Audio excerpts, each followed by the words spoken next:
She has long held readers spellbound with her tales of Harry Potter and his friends at Hogwarts School of Witchcraft and Wizardry. Yet JK Rowling has kept all but silent about her own teenage years, until now. In an interview that is sure to enthrall her many millions of fans, Ms. Rowling has, for the first time, spoken of a rock and roll past that is far removed from her life as a celebrated author. She has revealed how, as an 18-year-old, she adored her muso boyfriend and would hang out with him, smoking in his parents' house, snogging and camping with him at one of the era's most notorious rock festivals. She would listen to punk music with her boyfriend, something of a snob when it came to music, while Ms. Rowling also reveals how, like many a teenager, she would spend time playing guitar alone. Looking back fondly on her time with the muso I dated in my teens, the 51-year-old said, his parents were Dutch and we hung out mostly at his house, because we were allowed to smoke in his attic bedroom. I've got happy memories of sunlit wooden rafters and smoke rings and walls covered in black and white pictures he'd clipped out of NME, while the Dead Kennedys, Jaw Wobble or the birthday party blasted out of the speakers. From the age of 9 until she left for Exeter University, Ms. Rowling lived a middle-class existence in Touch Hill, Gloucestershire.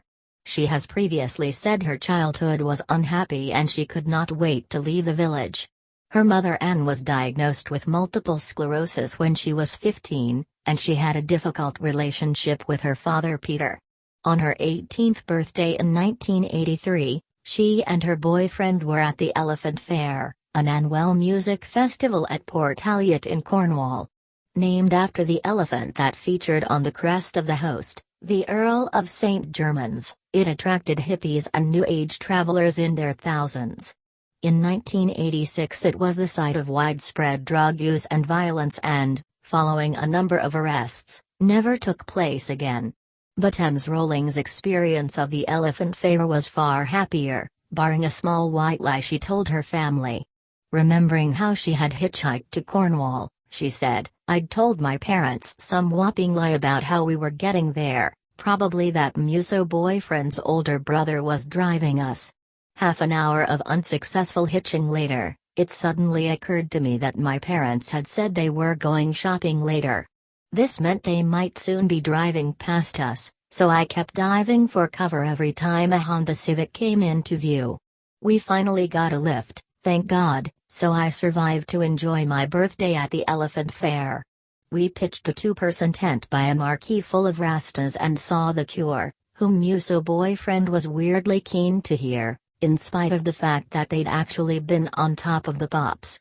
Her look back at her teenage years comes in an interview with Ruth and Martin's Album Club, a website on which celebrities are asked to listen to an album that they have never heard before then give their thoughts.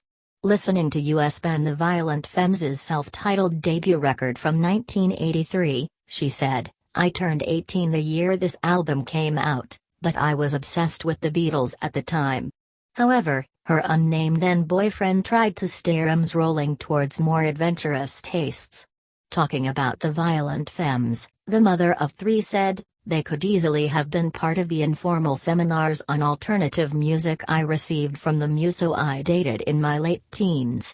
She reveals that she had shown her own liking for alternative music by naming two very long-lived Goldfish Guy and Gavin after members of the band The Virgin Prunes. Yet Ms. Rowling still managed to successfully resist the influence of her boyfriend. She said, much as I adored him, I didn't share muso boyfriend's attitude to music, his scorn for the accessible and tuneful, the baffling mixture of irony and obsession with which he regarded his favorites, and his conviction that if the herd hates something, it's almost certainly brilliant. I never made much headway arguing about this sort of thing with muso boyfriend, though, so after a bit of snogging I'd cycle home and listen to Beatles album, Rubber Soul. Looking back to her tastes of the time, Ms. Rowling reveals that Spandau Ballet was a band I never liked. She added, of contemporary bands I really loved, the standouts were the Smiths and the Psychedelic Furs. I loved any band with a great guitarist. I played guitar myself, mostly alone in my bedroom. While the author, who finished writing the first of the 7 Harry Potter books in 1995, has long left her rock and roll years behind her. Later in life she found a curious echo of her past.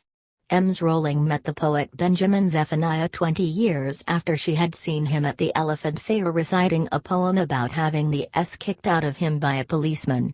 However, their second encounter took place in rather different circumstances, with the pair together on a team for a children's book quiz at the Edinburgh Book Festival.